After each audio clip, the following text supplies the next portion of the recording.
মতো মা আমার দরকার নাই, যে মা একটা পোলার আইফোন কিনে দিতে পারে না, ওরকম মা আমার দরকার নাই। ভাইরা হইন্দা যাও, উঠো, তোমার বুইটা জামাই রাইখা লই আও।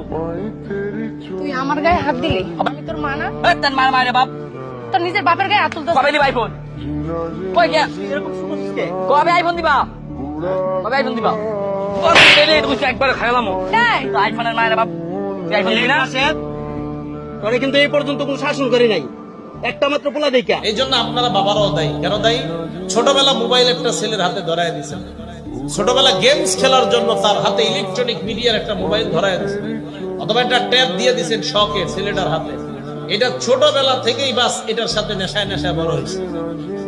স্কুলে 4-5 পড়তে পড়তেই তার মোবাইলের প্রয়োজন হয়ে যায়। এখন দেখবেন দেশ গ্রামে আগে ছেলেরা যখন বিকালে আসরের নামাজের পর দল বেঁধে ক্রিকেট ফুটবল খেলতো, এখন দেখবেন 11-12 জন একসাথে মিলে বসে মোবাইল চালায়।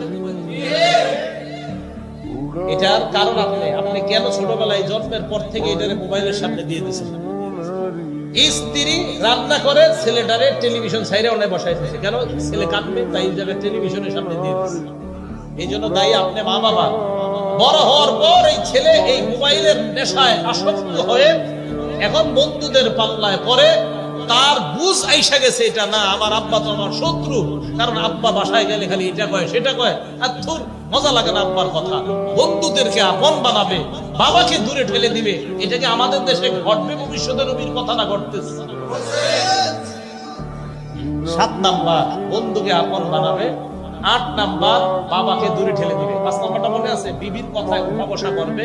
6 নাম্বার মায়ের নাফরমানি করবে।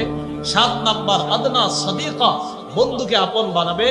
8 নাম্বার আকসা আবা, বাবাকে দূরে ঠেলে দিবে।